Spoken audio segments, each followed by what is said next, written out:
Assalamualaikum warahmatullahi wabarakatuh.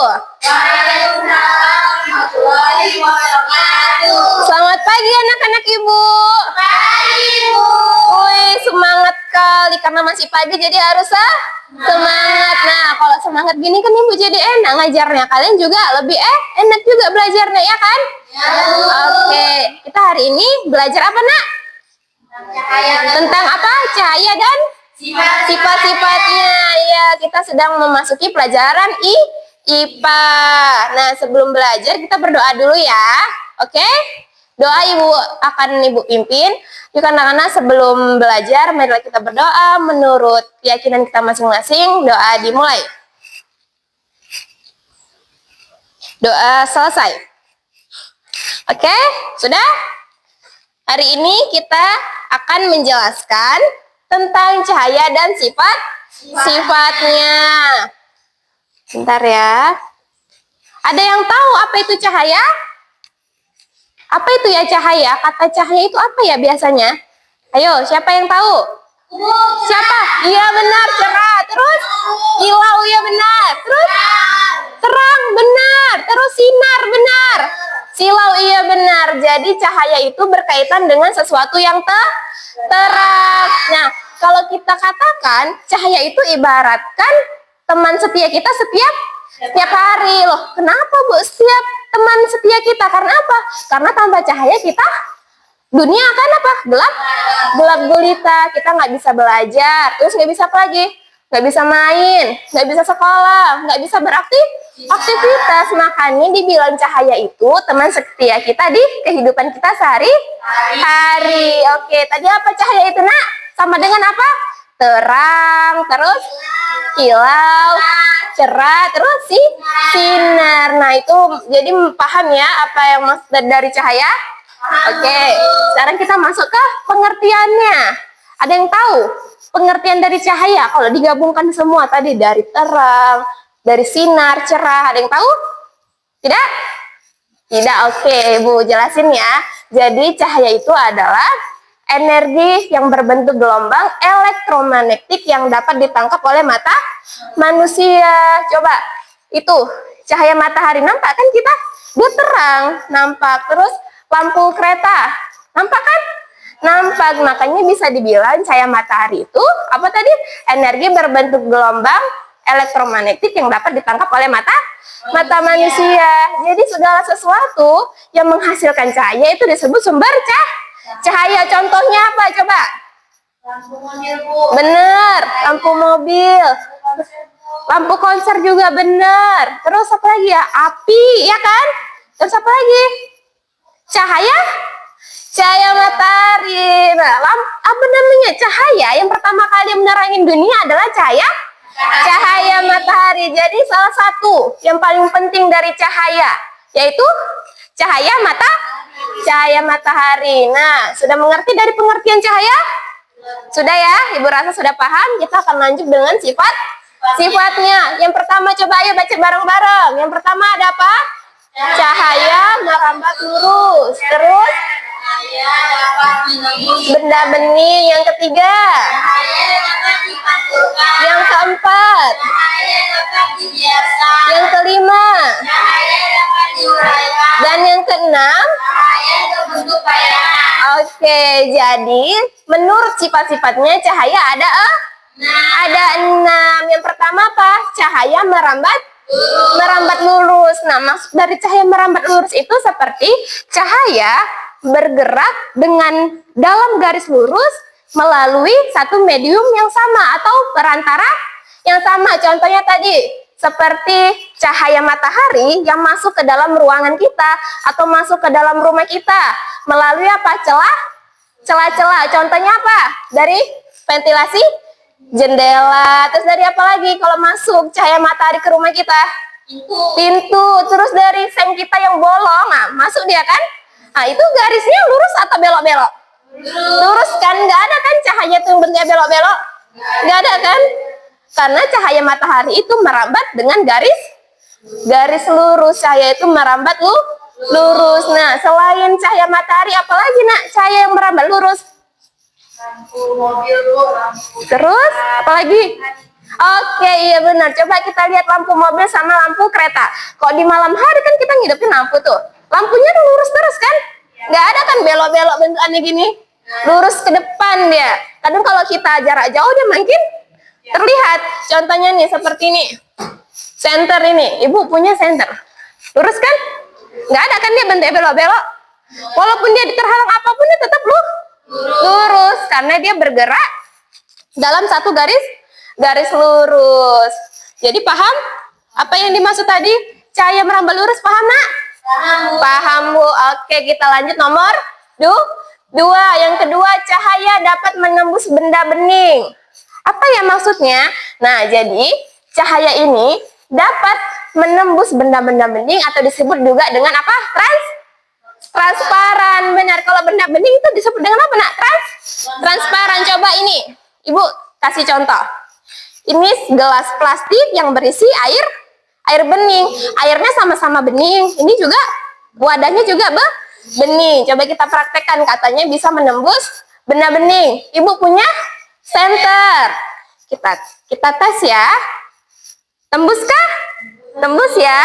Nah, ini karena dibilang cahaya dapat menembus benda bening. Walaupun dia terhalang oleh air, walaupun dia terhalang oleh benda, dia akan tetap menembuskan cahaya, menampilkan cahaya. Makanya bisa dibilang cahaya dapat menembus benda bening. Kalau benda gelap, berarti dia benda yang tidak dapat menembus cahaya. Contohnya apa? Nih, Ibu punya kotak kacamata. Dia nggak bening kan? Ada warnanya di dalamnya. Coba kita tes ya, dia akan bertembus nggak? Tembus? Enggak ya, mau dari sisi manapun tidak tembus. Iya, karena apa? Karena dia benda gelap, karena dia tidak bisa menghasilkan cahaya. Makanya dibilang cahaya itu hanya bisa menembus benda bening. Paham? Oke, kita lanjut nomor 3. Cahaya dapat dipantulkan. Nah, apa nih maksud dengan cahaya dapat dipantulkan? Jadi, cahaya itu hanya dapat dipantulkan pada benda-benda yang memiliki permukaan mengkilap. Kalau bahasa kita sehari-hari, kinclong. Apa coba itu? Benda, kinclong. Apa nak?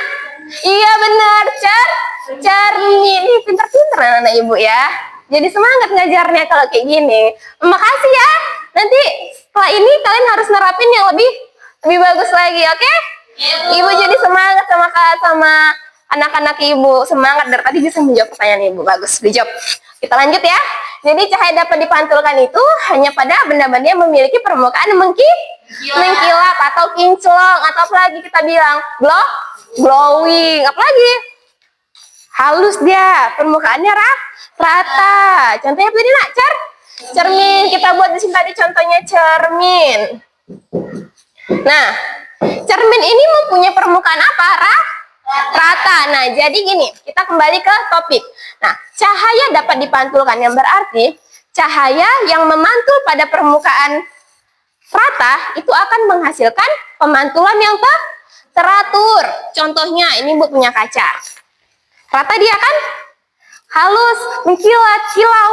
Nah, dia permukaannya rata. Tadi katanya dibilang cahaya dapat memantul jika permukaan rata, maka menghasilkan pemantulan yang teratur. Coba, Ibu punya spidol. Kita gini kan? Bentuknya aneh nggak? Nggak kan? Tetap sama seperti yang ada di nyata. Jadi, apa yang dicerminkan itu yang akan dipantulkan oleh cermin. Seperti apa? Seperti kita setiap hari mau ke sekolah bercermin. Itu kan bentuk diri kita seperti ini, ya seperti itu juga dicermin. Ya enggak? Ya, karena apa? Karena permukaan yang rata, sehingga pemantulannya juga yang teratur. Benar. Itu kalau pemantulan permukaan yang rata. Kalau yang enggak rata contohnya apa? Ibu kasih contoh air misalnya. Air danau itu kan ada yang enggak tenang kan? Pasti ada gelombangnya. Nah, jika kita berkaca di air tersebut, pasti bentuk kita akan aneh. Bentuk muka kita, wajah kita, ya enggak? Pasti muka kita kayak gimana? Seperti apa? Kayak yang penyut-penyut, ya enggak? Jadi pun istilahnya kita juga ikut bergelombang, ya enggak?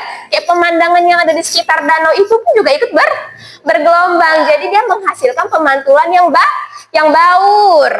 Jika kalau gini, cahaya yang memantulkan pada permukaan yang tidak rata itu akan menghasilkan pemantulan baur. Contohnya kita berkaca di air danau. Kalau menghasilkan pemantulan yang teratur kita berkaca di cermin. Oke, paham nak? Paham, Bu. Oke, kita lanjut nomor 5. Nomor 4 ya, maaf ya. Nomor 4, cahaya dapat dibiaskan. Nah, cahaya dapat dibiaskan itu apa, Bu? Nah, berarti cahaya yang bergerak melalui dua medium yang berbeda kerapatan zatnya. Misalnya apa? Misalnya cahaya yang berasal dari udara masuk ke air, nah maka cahaya tersebut akan belok. Peristiwa pembelokan tersebut disebut dengan pembiasan. Contohnya Ibu masukkan pulpen ke dalam air. Lihat, seperti patah dia kan? Kalau kita bilang pasti dia seperti patah, bentuknya dia tidak sejajar. Seharusnya ini kan kita kalau kita masukin di kotak ini, kita masukin di sini. Ya udah gini aja kan? Tidak ada tidak ada seperti efek pematahan. Coba kalau kita masukkan di sini, lihat, dia kayak patah, dia kayak tersekat. Ya enggak? Coba ayo. Ya enggak? Dia seperti tersekat kan dia? Dia ada bayangannya lagi. Nah, inilah yang disebut dengan efek pembiasan. Karena apa? Cahaya ini datang melalui udara yang masuk ke air. Karena dia ini bentuknya cembung. Dia bentuk seperti tabung. Jadi cahaya ini udaranya berkumpul di dalam gelas tersebut. Maka terjadilah adalah pembiasan. Oke, paham nak? Paham, Bu. Paham. Jadi pembiasan itu terjadi karena apa? Cahaya yang berasal dari udara masuk ke dalam air, maka cahaya tersebut akan dibelokkan. Paham? Paham. Oke, lanjut nomor 5. Cahaya dapat diuraikan. Nah, cahaya dapat diuraikan. Gini, cahaya yang tampak seperti warna putih itu disebut spektrum cahaya atau warna cahaya atau rentetan warna. Jadi sebenarnya cahaya itu dapat diuraikan jadi berbagai warna. Contohnya apa? Fenomena pelangi. Coba, nah, fenomena pelangi itu dihasilkan dari penguraian sinar matahari. Nah, jadi pelangi yang muncul ketika sehabis hujan itu disebabkan oleh penguraian dari sinar matahari, bukan dari naga yang kehausan minum di sungai, ya kan? Kalau dulu itu kan mitosnya kan, bukan ya? Jadi pelangi itu terjadi karena apa? Karena adanya penguraian dari sinar matahari, dari cahaya matahari. Ya, paham nak?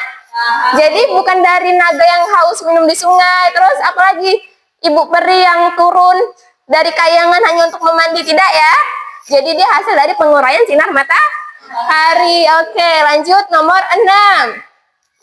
Cahaya terbentuk bayangan. Apa itu, Bu, cahaya terbentuk bayangan? Tadi kita bilang cahaya itu bergerak dalam satu garis lurus, ya kan? Nah, jadi suatu cahaya nih. Jadi ketika cahaya mengenai suatu benda dan cahaya ini terharang oleh benda, maka akan terbentuk bayangan. Nampak ya? Nampak nggak? Nampak ya? Nah, kalau ibu gini kan dia nampak bayangan ibu ini kan megang spidol?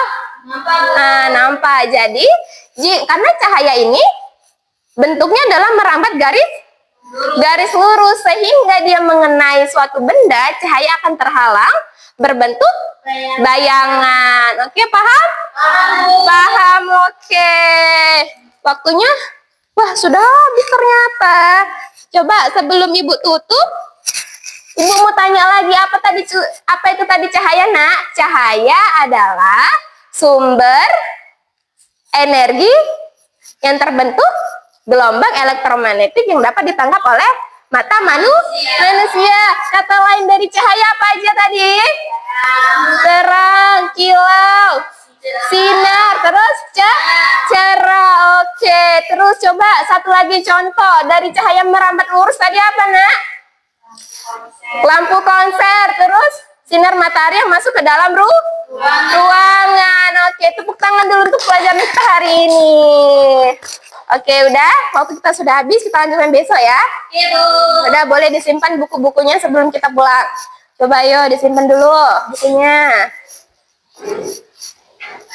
Ibu harap dari pembelajaran kita hari ini kalian sudah paham semua ya, sehingga kita minggu depan bisa langsung praktek terus ya. Jadi tanpa ibu harus jelasin lagi, kalian di rumah juga harus belajar lagi di rumah. Oke? Oke, udah siap? Kita akhiri ya pembelajaran hari ini. Assalamualaikum warahmatullahi wabarakatuh. Waalaikumsalam warahmatullahi wabarakatuh.